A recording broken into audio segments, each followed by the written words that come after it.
Hello, I'm James Helder. Welcome to another special episode of Not For The News, exclusively here on Pitch Football. As always, I'm joined by my stepbrothers, Curtis Woodhouse and Leon Knight. Curtis, hope you're all right. All good, mate. Yeah, like that. Looking like a new drill rapper from Sheffield. Got time for that. Bars for days. Bars for days. I'm liking that. Nighty, first time I've seen you in a tracksuit in a while. Normally you're rocking your Kanye West-esque get-ups. What's going on? You all right? Yeah, I'm all good, man. I'm all good. Come on. Lads, I think it's only right that we start on Liverpool's 7-0 drumming of Manchester United.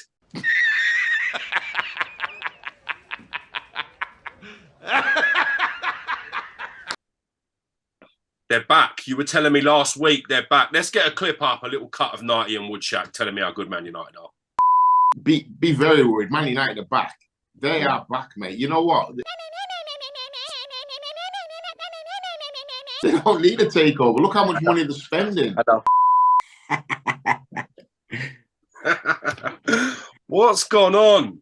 From lifting the Carabao Cup the week before to getting absolutely manhandled by the Scousers. Curtis, what's your take on it? It was a crazy game, wasn't it? You know what? Like, my missus came to me before kickoff and said, "Oh, I've just been like given a £10 free bet on like a William Hill account." So I was, all right, sound. I'll have it on the Man United game.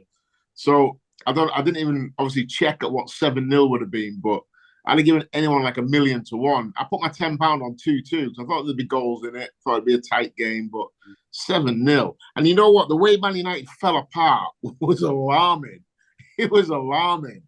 Liverpool were great though. Can't take any credit away from them. But yeah, the way United just fell apart. I think Roy Keane and Gary Neville, although it might have sounded harsh on TV, and it did, I thought they were bang on.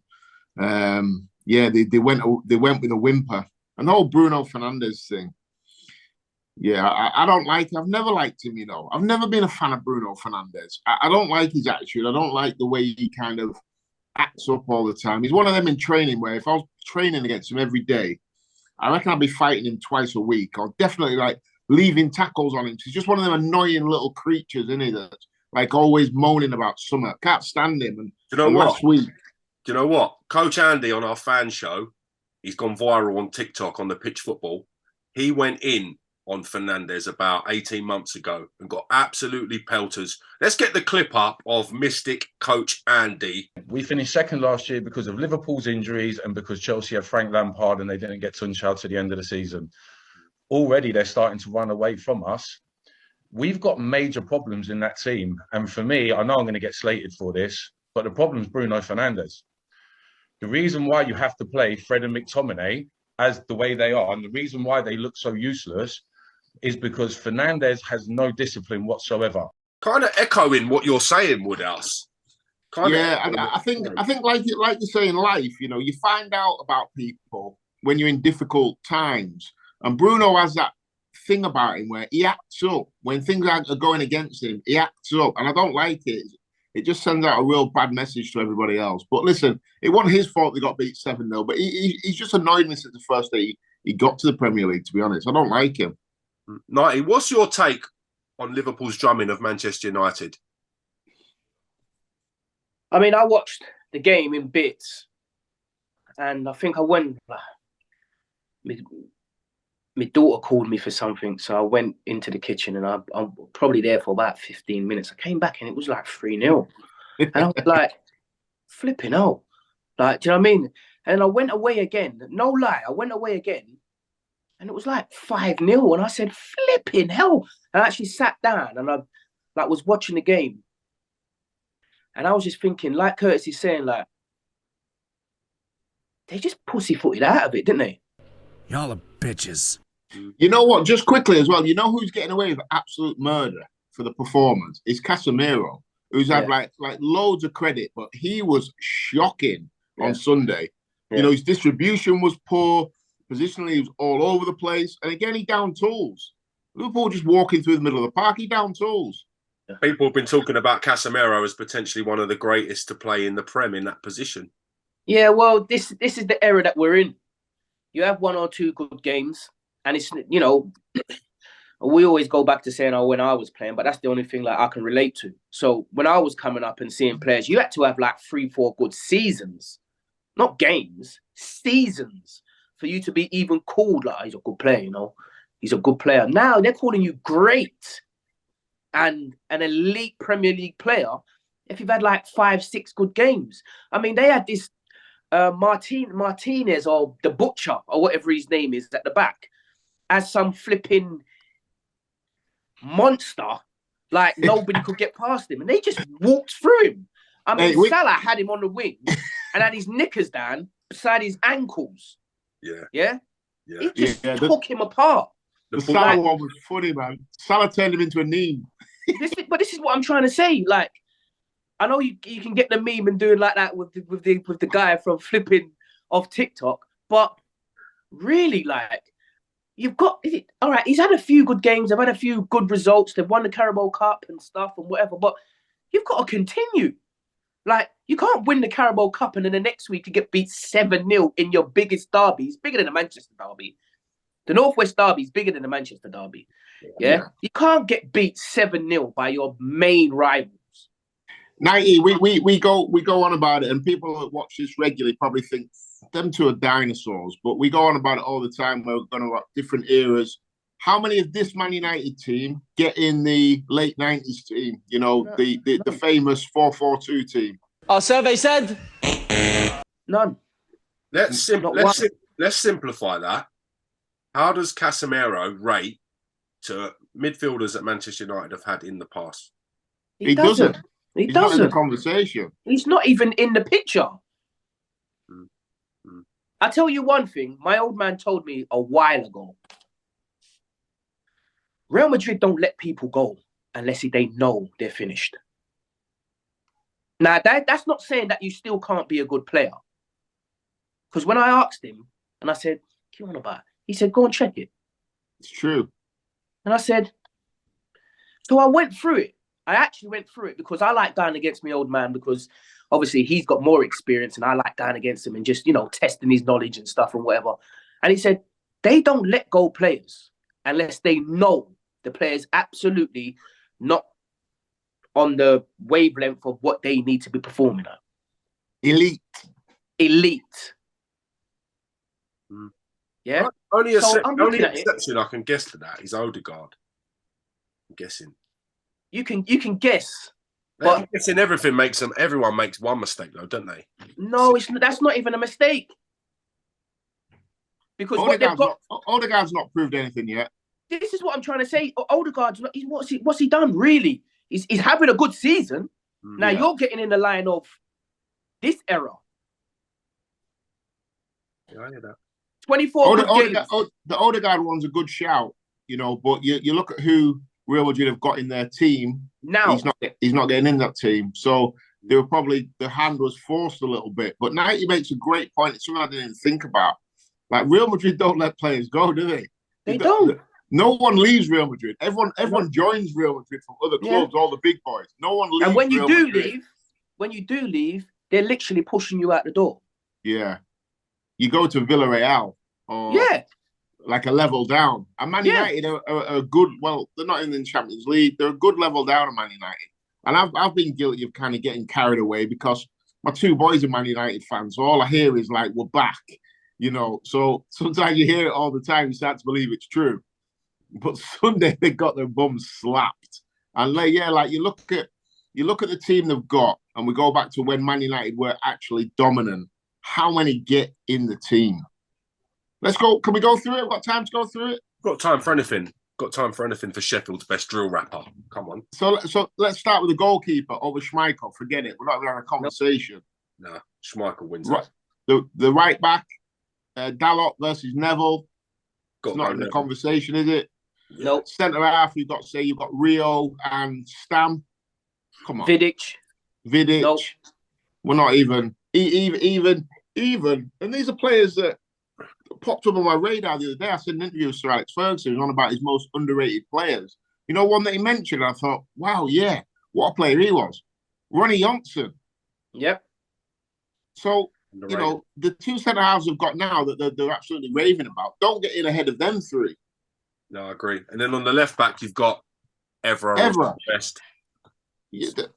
Shaw's not getting ahead of Evra. So that's a back five. Forget it. I don't even think we need to discuss that midfield four of Man United of Giggs, Beckham, Scholes, and Keane. No, I don't. We're not even, you know. And then the front line, I mean, take your pick. Yeah. York, Cole, Van Nistelrooy. Yeah, it's a joke, man. So we're talking about, like, you know, Man United are back, and like I say, I'm conscious of not coming across every week as a dinosaur, but it is what it is. Does Rashford get nowhere near the level? Does Rashford get in over Ryan Giggs? Nope. No. It's a great shout, to be fair. He don't. Like, we're going to go back into Ryan Giggs with what he did, although some people, me included, don't think like he's at that elite level, what everyone thinks he is. He was consistent in what he was doing constantly. Do you understand what I'm saying? Now, Rashford's like this. Don't get me wrong. At the moment, until the last game that they had, when they got beat 7, he's been on fire. What about the best Rashford versus the best Giggs? No chance. You take Giggs over Rashford, yeah? 100%. That's the only one for me. I'm not a big Giggs fan. I think what Giggs, like what you said, and you're totally right, what he had, which was insane, was his level of consistency for 20 years. Yeah. That's not to be laughed at, to be fair. I probably underrate Giggs, but he certainly, for me, never had one season where he was world class. You could argue at the minute, right now, Rashford's the best player in the world in that position. I don't think you could ever argue that with Giggs. Big points. Coming away from Manchester United, I want to look at Arsenal's 3-2 win over Bournemouth.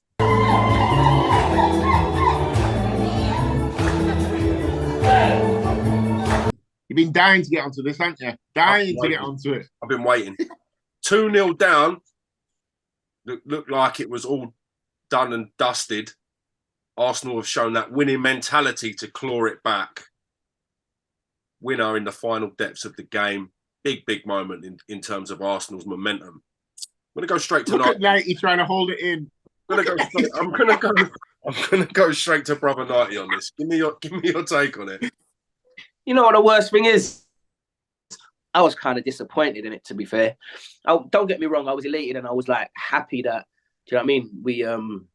We got the 3 points and stuff, but Bournemouth should be getting swept underneath that carpet. To go 2-0 down to Bournemouth, and I know I've said, we ain't going to collect no points over these next 7 games, and we've scraped and whatever, but the line of luck is the pot. That lucky pot that we've got is just drying up, mate. You raise me. Oh, scheiße. And we need to start on the front foot. We need to start, come on, man, flipping 90 seconds or 40, like 80 seconds or whatever it was, and they scored. Like, you can't, to be champions, you can't keep coming back like that. Yeah, but Knighty, you know, just go back to when you were playing. So imagine now, full time, what that dressing room's like. So you've scored I don't know what, the 104th minute you scored is a disgrace. So you scored in like the 144th minute. That dressing room, that, you know, going into training, the lads will be buzzing. I think that last second goal has won Arsenal the league. And there's a lot of games to go. Curtis, don't get me wrong. Don't get me wrong, Curtis. That side of things I can see. But you come up against a more disciplined side and a more side that takes their chance, because Arsenal could have been about 4-0 down. They missed a couple of chances. I just seen the results.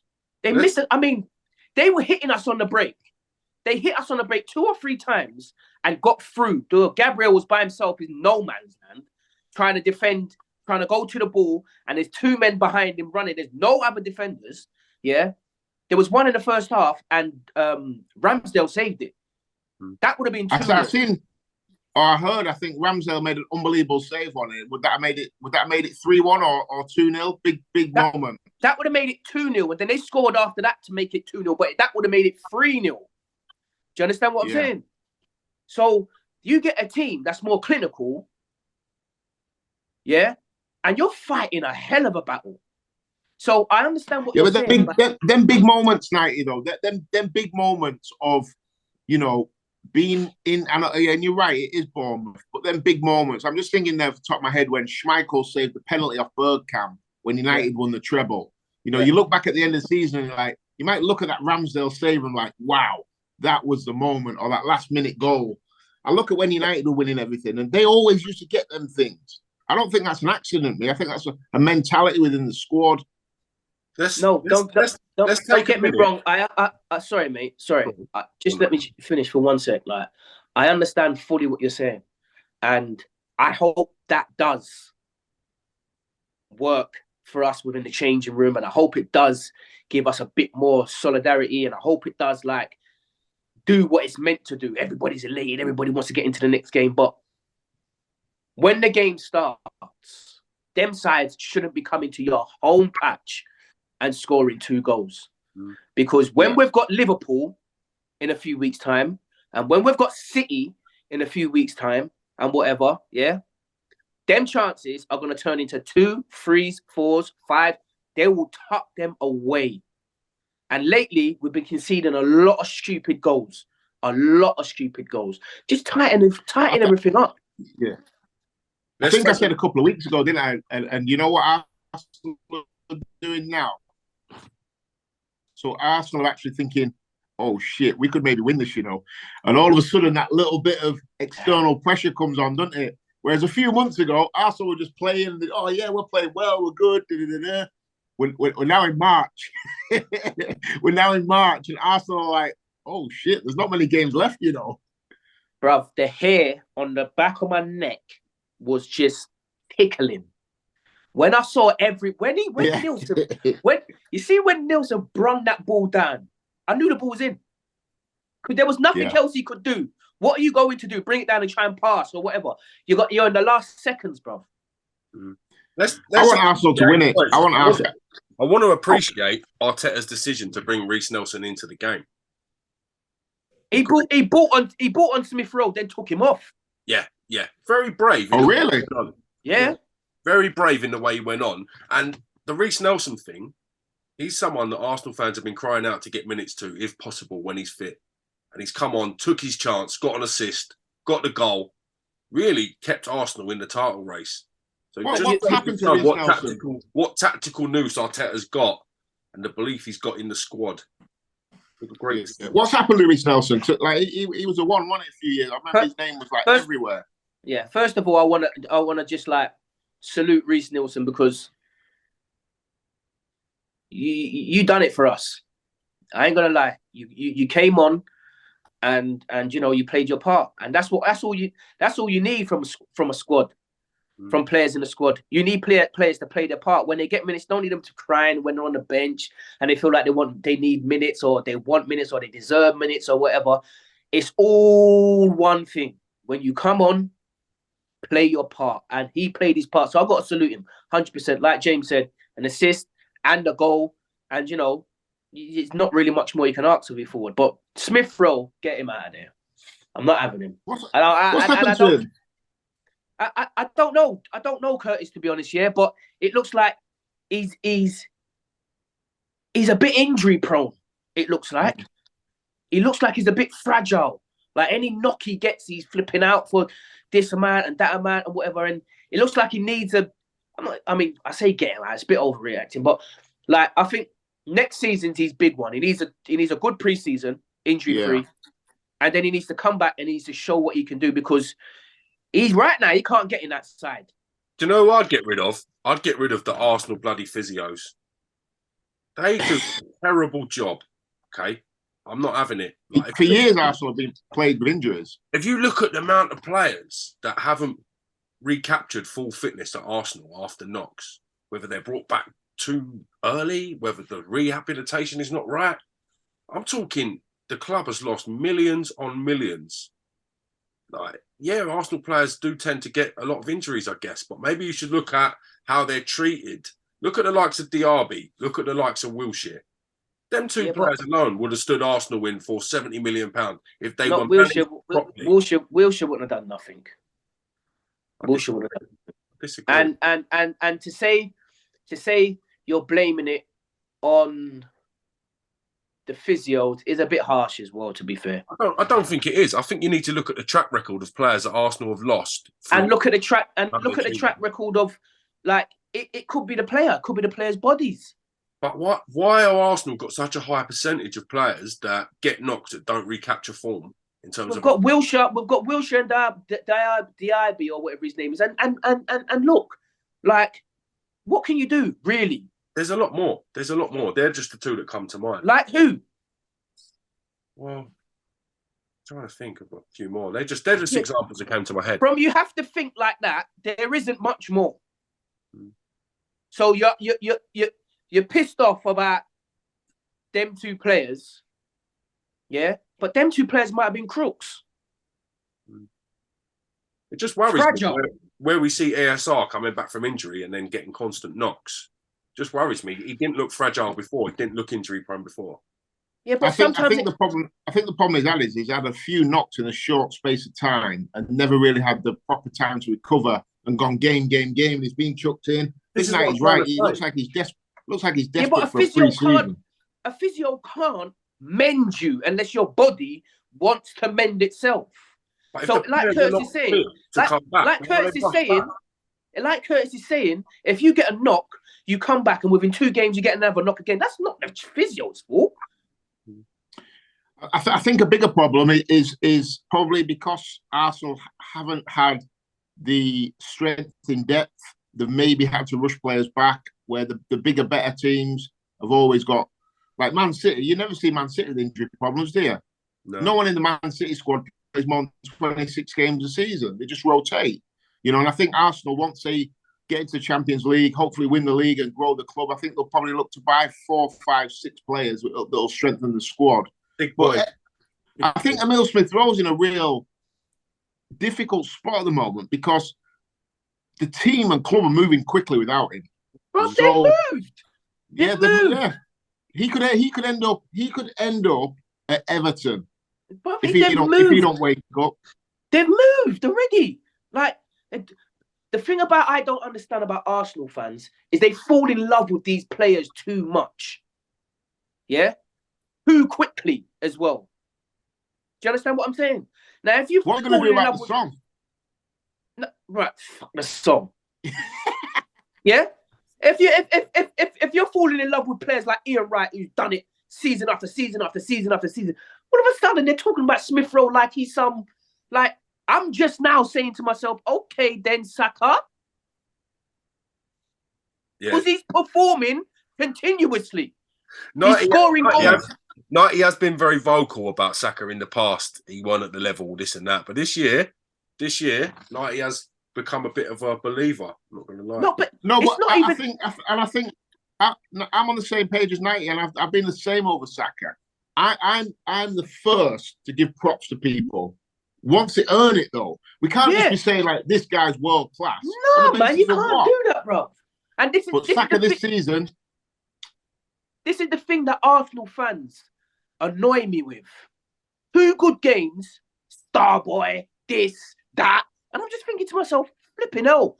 So what are people like Petit and Henry? And you can't name them. There's not a word for them to call them then. If you're calling these players on the same level as you're calling these new players that are coming through, you've got to perform. Now, for me, Saka has to go and do it next season. Yeah. People are talking about, like I said the other day on my Twitter, like Saka is not better than Ray Parlour. Because Ray Parlour did it for 10 years. Saka's done it for 18 months. It just don't make no sense. But this is like I keep saying, and people are going to say I'm a dinosaur. You're 40 years old. What do you know, bro? I've got so much knowledge in my head. I watch football, but Curtis would probably tell you the same. We didn't have really much to do. It weren't like that. We didn't have much to do. So it was just football completely. So you see, and I've seen players and I've seen the greats and all of this and whatever, and they've got 100 million miles to go before they reach certain levels, certain levels like of players' peaks and stuff. They can't do it yet. You can't be putting them in that category. It's not even fair on them. Yeah, no, I agree. I think the only one, that has really that I look in the Arsenal team of having the potential to be named amongst the greats is Saka and Odegaard. I think them two are special players. But they have to go and do it for the next 5, 6, 7, 8. They need to win a European Cup with Arsenal. They need to win back-to-back league titles. FA. They need the cabinet to back it up. Not just a good 18 months. Odegaard's not even had a good 18 months. Had a good 6 months. Odegaard. That's what I'm trying to say. But I do like the boy. He looks a don't player. Get me wrong. Don't get me wrong. Saka, if you're listening, or people that follow him and they've made accounts on Twitter and Instagram and Facebook about him or whatever and this, that, and the other. Don't get me wrong. I support Arsenal, but I ain't going to be drawn into this stupidity thing of he's a great. He's he's not even better than Wiltord yet. He's not even that level yet.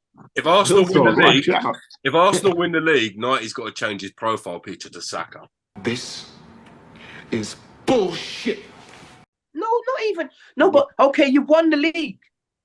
But you see, with the players that win leagues, they say, okay, no problem, we're going to go win the league again. That's what Giggs done. They're a young group, aren't they? Giggs was young. That's the way Giggs was young. Beckham was young. Nicky Butt was young. Scholes was young. They had that mentality as well. Yeah. Year after year after year after year after year after year after year, winning. James has made a good point, though. This Arsenal squad, if they are kept together, this could be a real, they could build a bit of a dynasty here, because the average age of the squad, I bet, is under 25. These could be together for a good few years. And this is another problem that Arsenal have got. They're a feeder club. So the big boys will just come and go, we'll have him. They've done it. It's happened all the time.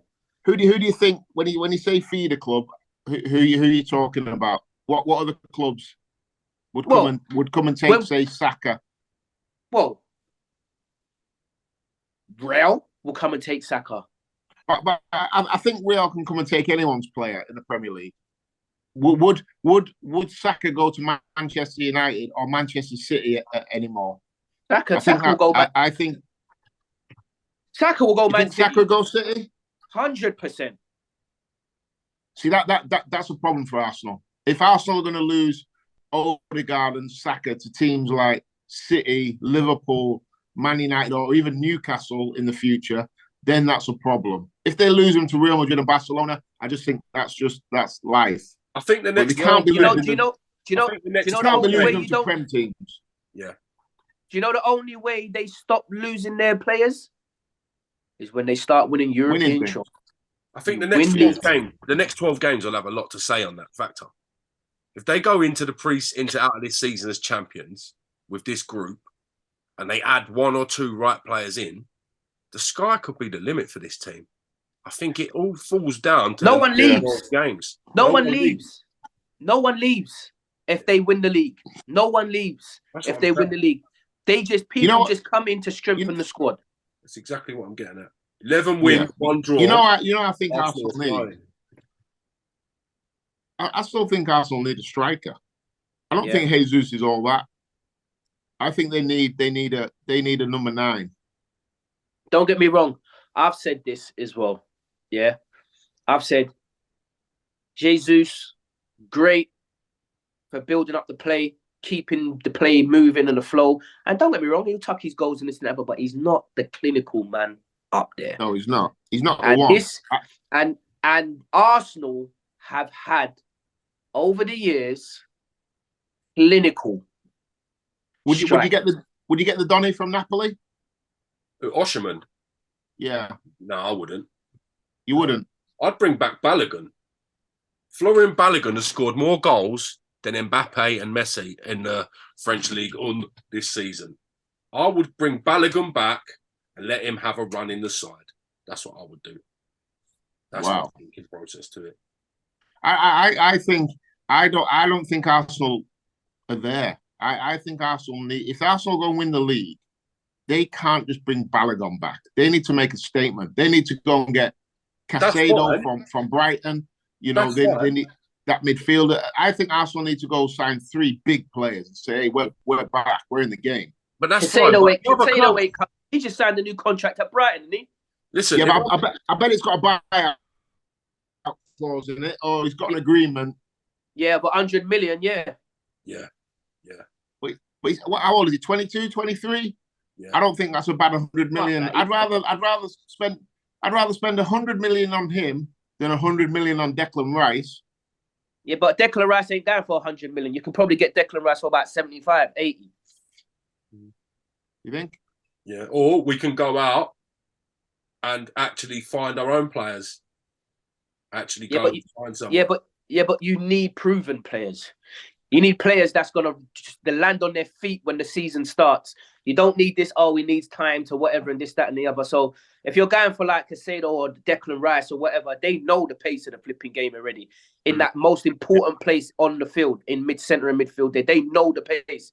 They ain't coming in there and doing this Casemiro thing and getting beat 7 and all that. They ain't doing that. I think Arsenal need in the summer to act like a big club. That's for me what they need to do.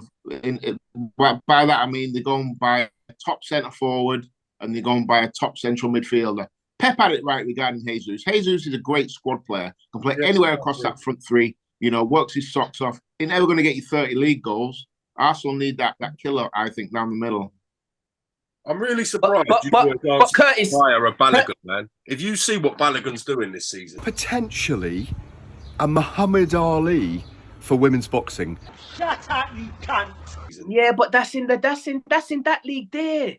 But he's still ripping it up.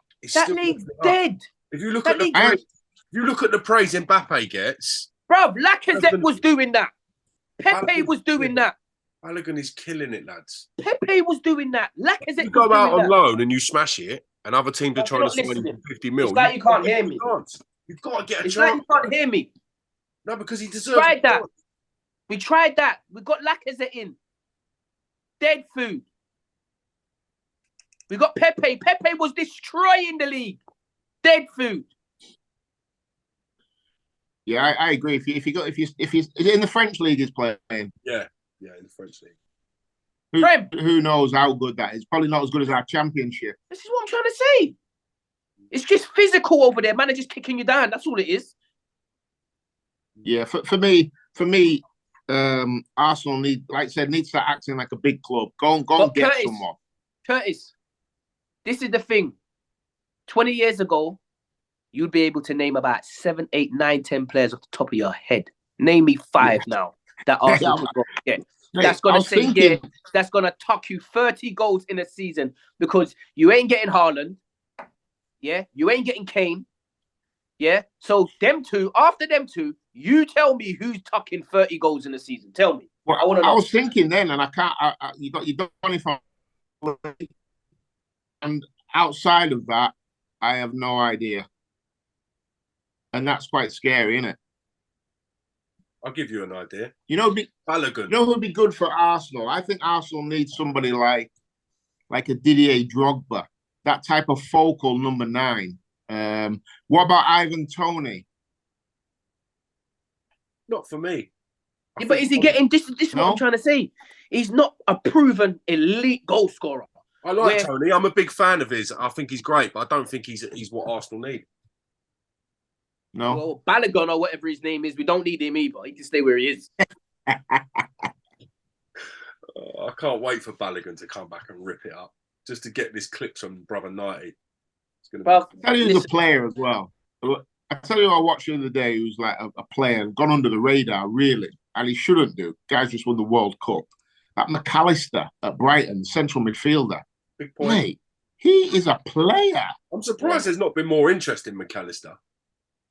He has gone under the one. I'll be shocked if he's there and still at Brighton starting next season. I'll be shocked. Brighton Guys just won the World Cup. He's ripping the Premier League up. Brighton are playing really well and they're doing good. Speaking of teams that are probably overachieving a little bit, pitch football, we had the pleasure of going to Brentford v Fulham on Monday night. Why me and 90? Why me and 90 not getting these invites? What do you mean? Why are you keeping us in a cellar Yeah. And you're taking everybody else out to Premier League games. Well, do you know what I mean? It's like horses for courses, isn't it? Like you boys, Nah, you boys are living in the 1980s. I've been saying this, like, if you get like a game which is close to us and all that, we should be there. I get that. I get Like, that. we're just 100. joking. Get that. When we get some I kind of feel like games coming up, we're gonna get 90 down there. Nah. I kind of feel like James is holding us down a little bit. No, I'm elevating you. You need boys. to elevate. What I'm going to do is At at the next game, I'm going to get you both on FaceTime. So I want to be there. I want to be live. I want to be at the game. Drinking champagne. Fuck a FaceTime. Let's you know what? Let's hear what the Brentford fans had to say about their 3-2 win in the London derby over Fulham. Pitch football just bumped into the very one and only Sugar Shane, known throughout the world of the music industry. He's here. I knew you'd be here today. I just had that feeling. Yeah, I'm here, boy. I'm here with my brother. Love that. Talk to me about Brentford against Fulham. What was your assessment of the game, Sugar Shane? I thought it was a very good game. It was, you know, up and down, wasn't it? But at the end, we was the better team, weren't we? Was you worried when Fulham equalised to make it 1-1? Did you think it could be going pair for Brentford today? Yeah, I was a bit worried. I think, I was a bit nervous then, but then we got there in the end, didn't we? Boys, give me your instant reaction to what we saw today. It was just a brilliant game. It was fans were up for it, everything. Just a brilliant atmosphere all around, and the players just played up to their amazing standard as usual. 12 games unbeaten now, it's just amazing. You wouldn't see that in the second season on any other team, really. Give us your immediate reaction to what we saw today. I thought it was a fantastic performance. I thought the intensity was there throughout. A really, really strong performance, and fantastic. Enjoyed it, and the right result in the end. Played some fantastic football today. Probably against the run of play, nicking the result in the end, but big result, London derby. Yeah, big result. Do you think Brentford got enough about them this season, Sugar Shane, to slip themselves into Europe? Are they equipped enough in the league to climb the table? I hope so, mate. I hope they are, you know. I hope so. We like to think, you know what I mean? It's a huge turnaround in events where you think where the club was, say, 4 years ago to where they are now. Yeah. All the players played really hard. Kevin Sharder, when he came on, he's going to be class, and we're going to need him when Tony's out for a few games. But I think we'll be all right. No problems. Indeed. Have Brentford got enough about them to get into the Europa League this season?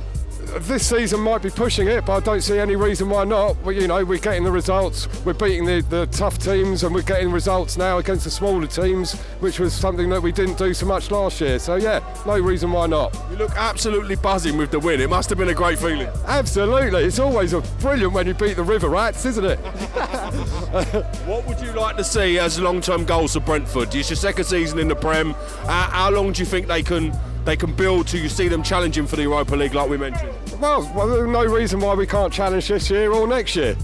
Thomas Frank and the whole team here, they've got plans and they know exactly what they're doing. They've got every eventuality covered, so no reason why we shouldn't push on from here. How much does it mean to get the win over them today? Yeah, massive. We lost 3-2 there. It was a fine margins. It always is in these sort of games, but we got the result. Come on, your potatoes! We worked hard. Fuck Fulham! Bit disappointing to let one slip at the end, but we got the result. We got the 3 points. That's the main thing. I was going to say that. Were you worried when Fulham equalised? The possession was obviously in Fulham's hands a little bit. Was you a little bit worried at that point? A little bit, but I still felt we were on top most of the time. So I thought we had another gear in us, and it proved in the end. And what have you made of the transition of the club? Oh, it's just Thomas Frank's done a marvellous job with the team. Bringing in the new players, setting them in nicely. Nice to see Kevin play well tonight. That's probably given him the biggest confidence he ever needed. Shame he didn't get his goal, but I'm sure it won't be far away. Tony going out soon, who knows? Could be a big goal, but I'm sure a club like this, they know what they're doing. Say, Ivan Toney, if it weren't for his penchant to put a bet on, he'd probably be, dare I say, out the door already. Yeah, I know. Listen, we all do silly things in life. We all start out, we try and make a few quid, and it is what it is, isn't it? So, he's always trying to keep his family fed. So, it's unfortunate because he's come to Brentford. They want to put them down, don't they? As well as him. No, I just want to point out, no one knows what he's been betting on. He could, for all we know, have been betting on Man United v Oldham. We don't know what he's been betting on. I mean, look, you're never gonna get the full story, are you? You know what I mean? You're never gonna get told the ins and outs of it. But at the end of the day, obviously, he's done what he's done. There was 200 and something got bet, so it must be.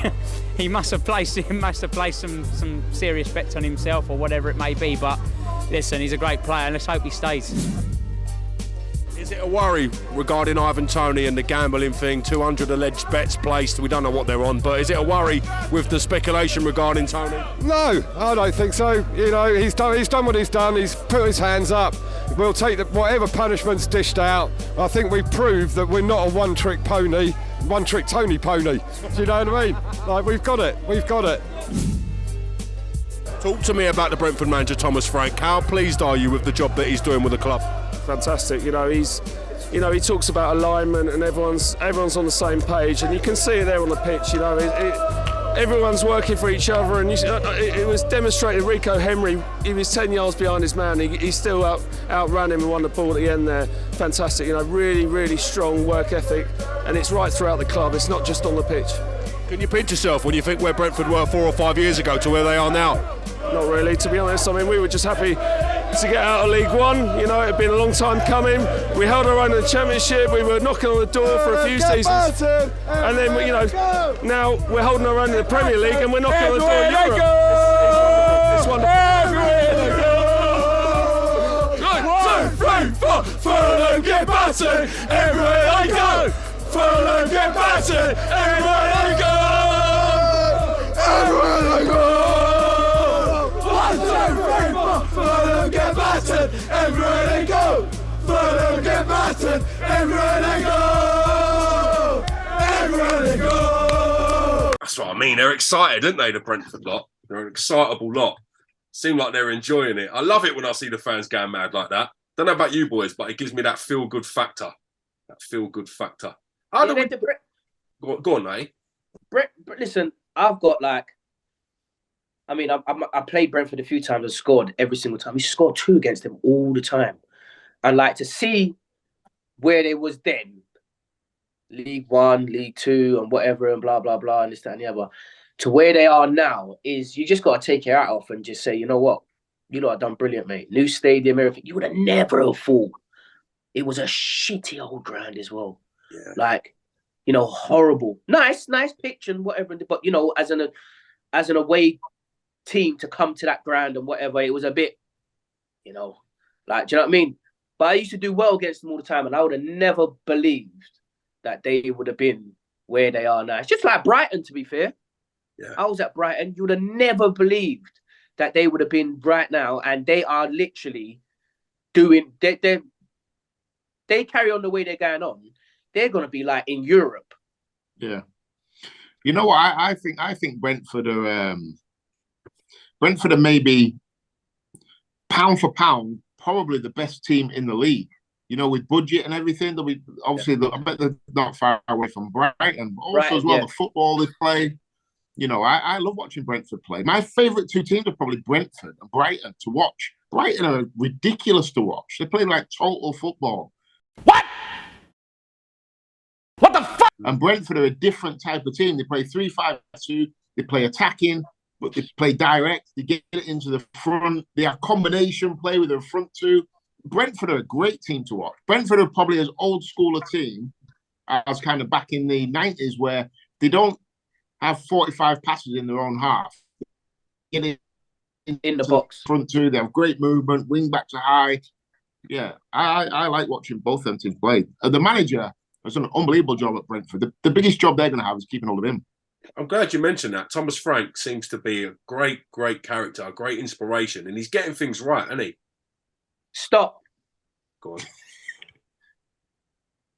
Justin Cochran at Brentford. Now, that is the boy. Yeah? So don't forget, whenever there's a great manager, there's somebody behind him that's doing a world of lot that's not getting mentioned. And that's what's his role, Knight, at Brentford? I think he's a coach there still, first team coach. Right, okay. Do you know what I mean? So I know for a fact, and I grew up with him and stuff. Was played alongside him at QPR and stuff and whatever. And he's dedicated his life to being where he's at now. And I'm happy for him, mate. And he's doing really well. He was at Man United. He was under 21 coach at England. He then went to Manchester United. They then, drafted him from Man United to Brentford. And I mean, them three little things that he's gone through there already, like not many go through that. So he's heading to good things, mate. And he's doing great stuff down there as well. Unnoticed, as always. The backroom staff always unnoticed. One thing you can tell by watching Brentford is they are very, very well coached. So whoever's leading the coaching and taking the coaching, they're doing a great job because they're just so well drilled. I know my stuff. I don't want to like spill too much stuff at you, but you see Justin Cochran down to a T detail. Big up Justin Cochran and the Brentford backroom team because they're doing a great job. The style of football's great. And Fulham as well, to be fair. Fulham play on the front foot. They're an entertaining side to watch. The game was really good. I quite enjoyed it. Is it a sign that some of the big clubs are really struggling when the likes of Brighton, Brentford, Fulham are in contention for Europa League spots this season? Absolutely.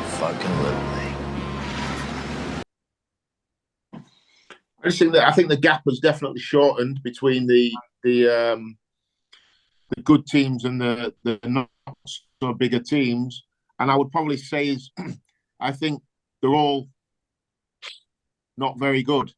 Rather than anyone being brilliant and anyone being rubbish, like it used to be back in the day, I think there's a lot of averageness around right now. Yeah.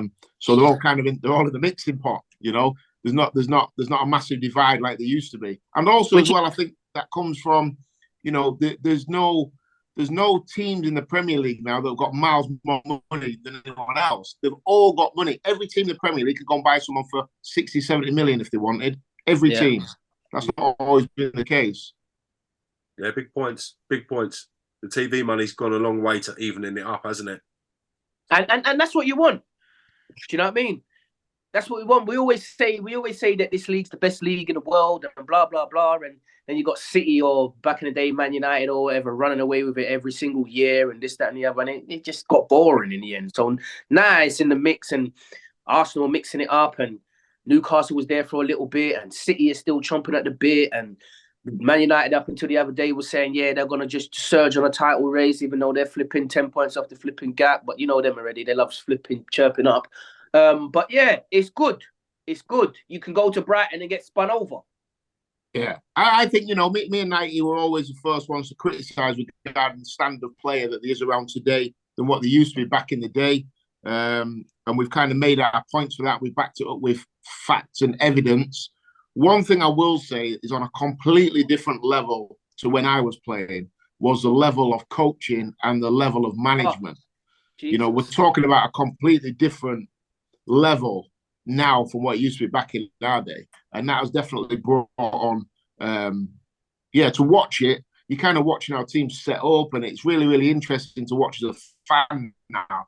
That level of detail just wasn't a thing back in our day. Everyone played 4-4-2, big man, little man, ratter in midfield next to a ball player, pace out wide, and it was what it was. Everyone kind of pretty much played the same. And now when you look at teams like Brighton and then you look at Man City with the inverted fullbacks and, I just find that side of the game really, really interesting. And that's definitely gone to the next level. 100%. And I find it interesting the way they train now as well. Because it's not as strenuous as it was when we was playing.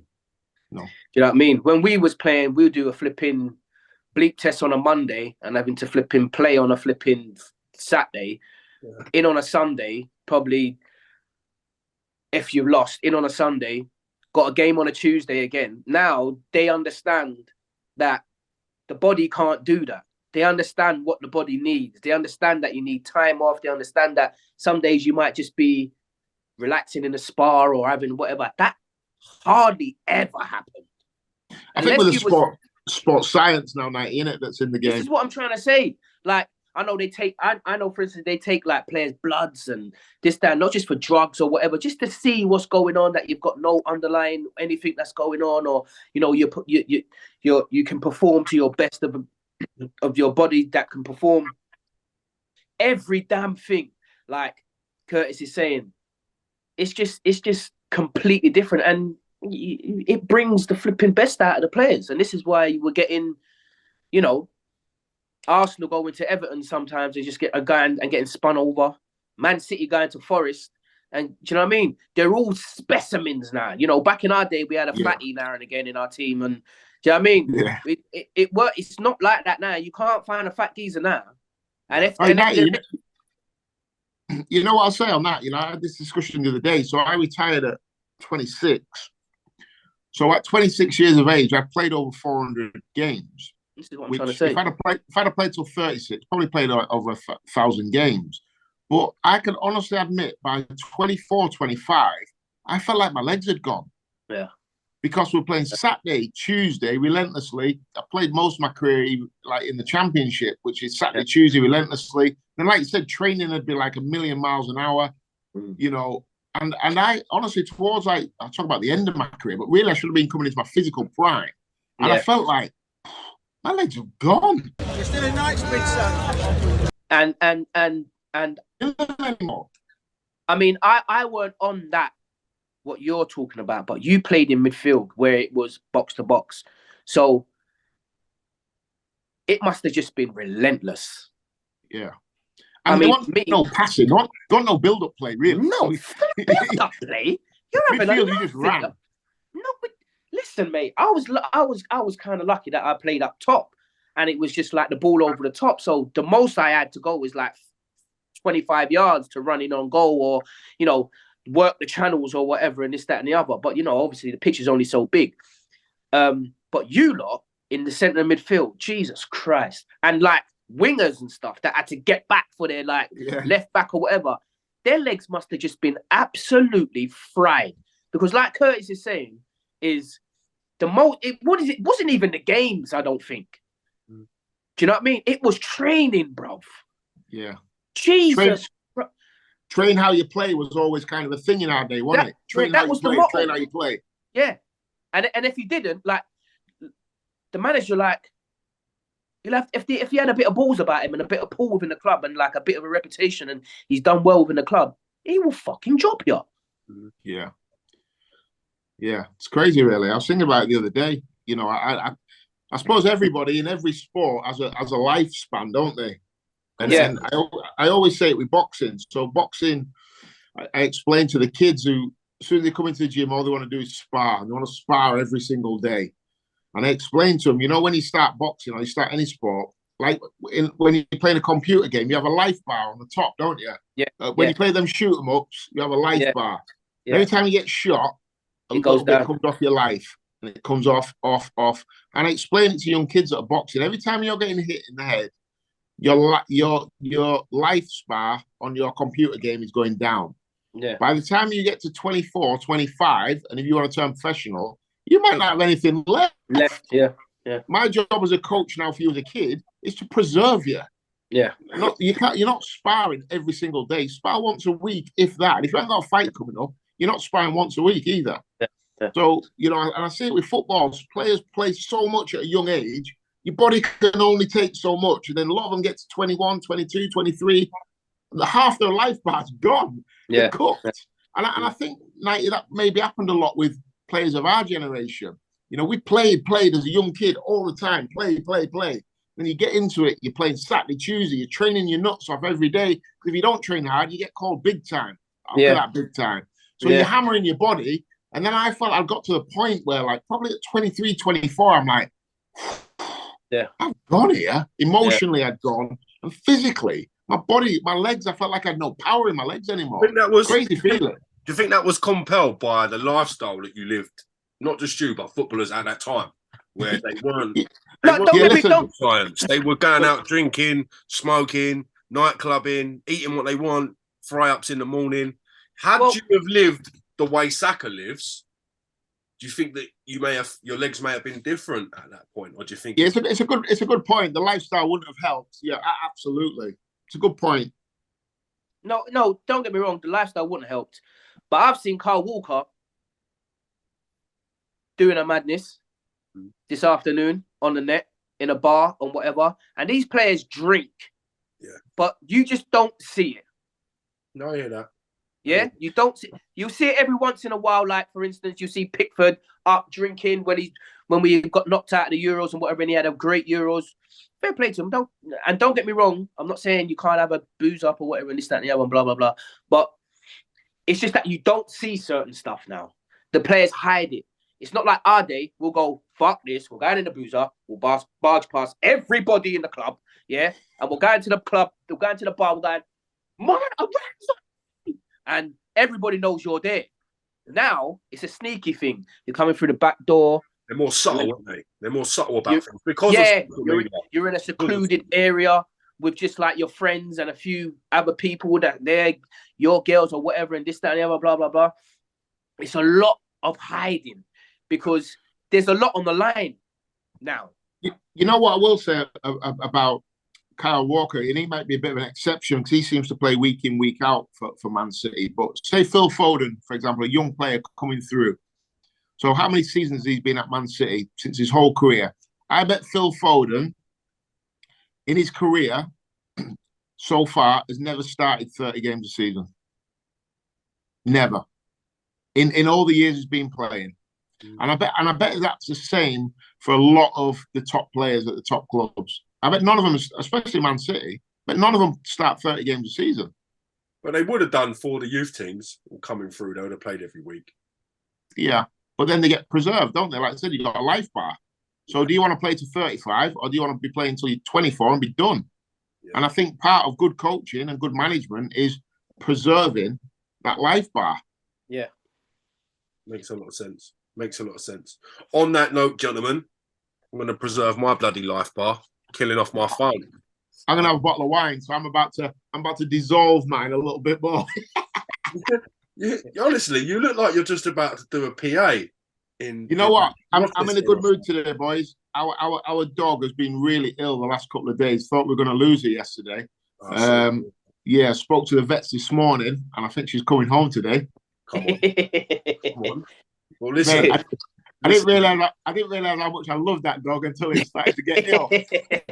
I'm in the vets welling up, baby. The vets are one of the things where you can't argue, can you? If they say that this is the bill, this is wrong with them, what are you going to second guess and test it? And I tell you what, yeah, man should have took a different flipping career route, bro. I tell you that, I should have been a vet, man.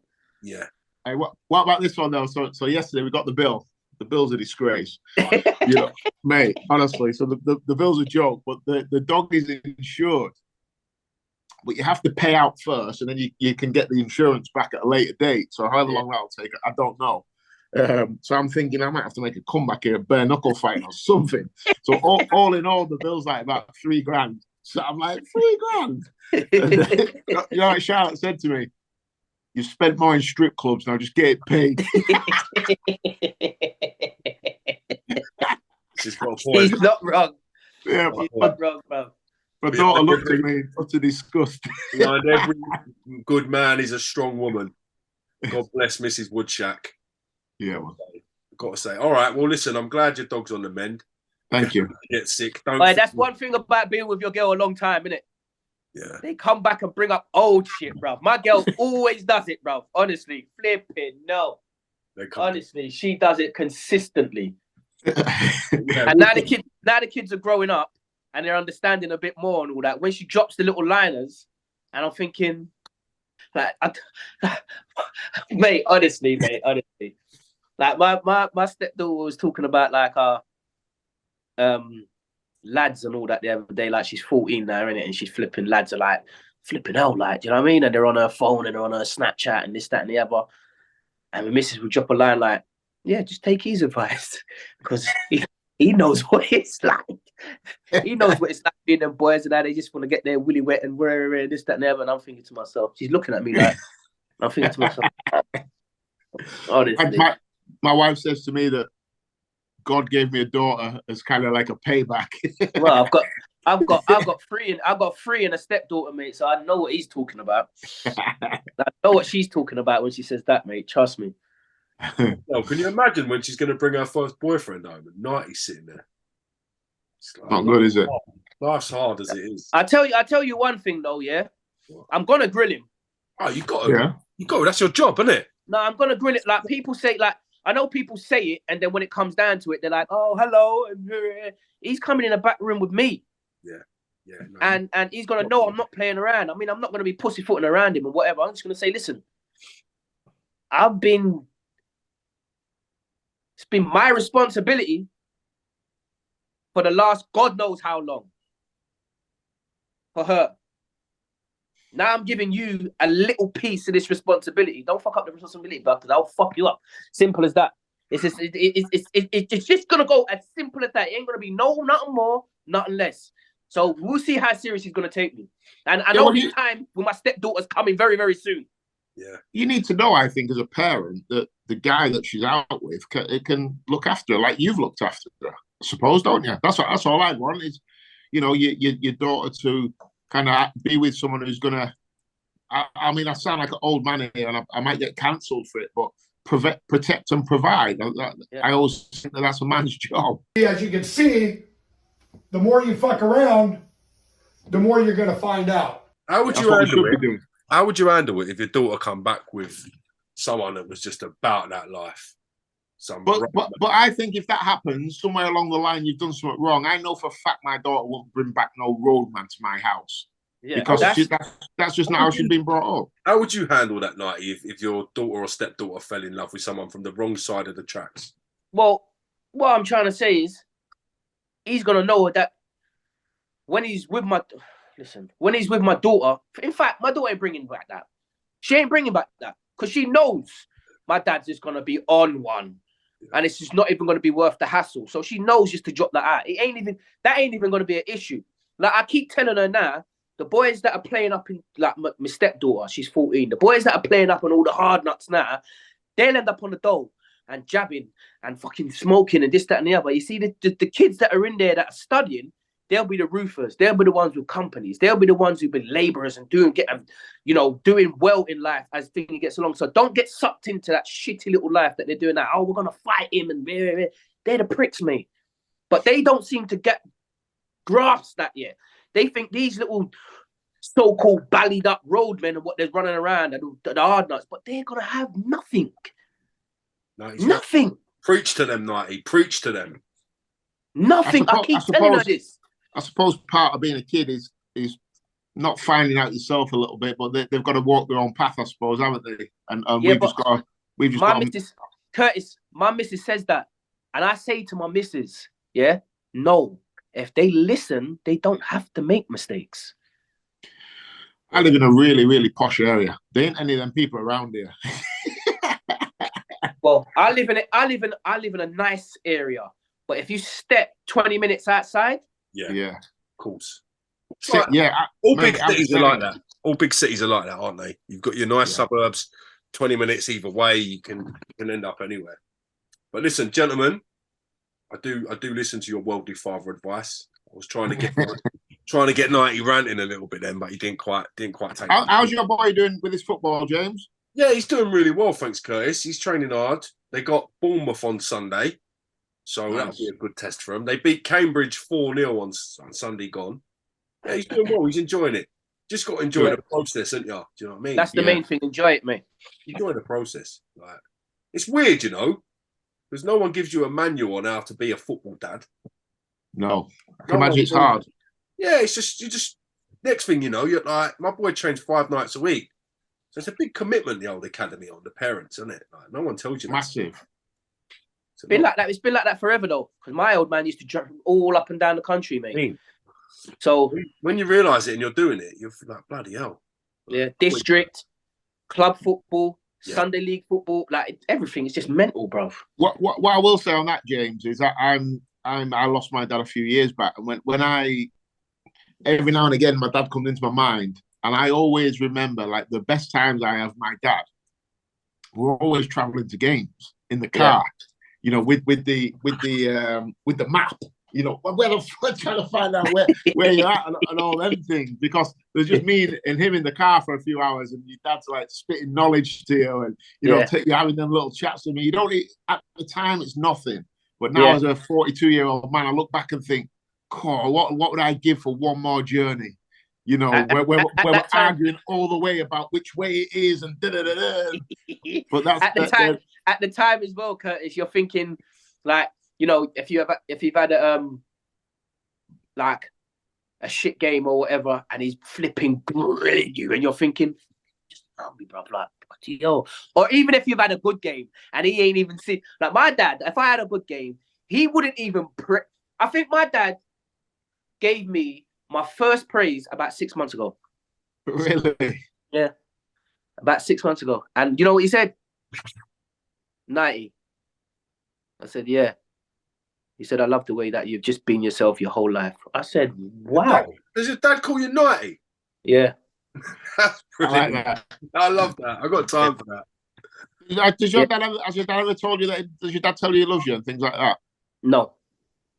No, me neither. My dad never told me I loved him, and I never said it to my dad either, ever in my life. No. I've said it. I said it to my dad. My dad said it to me once. My dad's dad, my granddad, was in hospital. He died, and then he said, "I said I love you, Daddy." I said I love you too, and he just put down the phone, and that was it. But that was the only time. Yeah, my dad never said it to me ever, not once, and I never said it to my dad either. I tell my kids like probably 10 times a day. Yeah, I tell my kids all the time. My kids going to me, I'm like, I love you, I love you, I love you, I love you, I love you, I love you, I love you. They think, Dad, all right.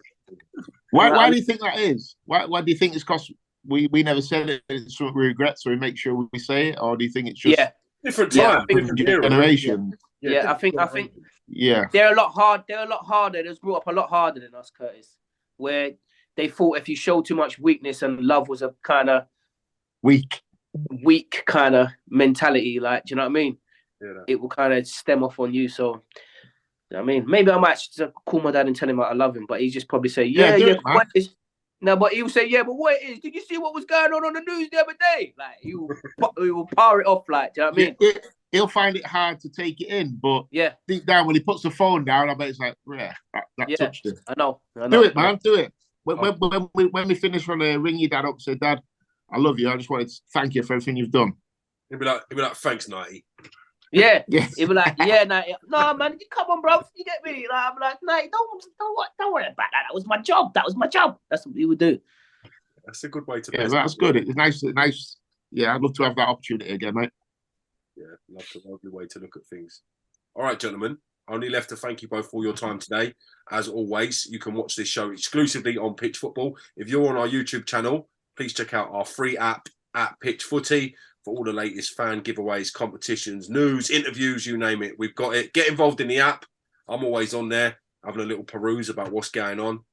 And just thank you very much for watching the show. We'll see you next time. Thanks, gentlemen. Nice one, boys. Make the call, Nighty. Nice one, boys. See you later. Make that call, Nighty.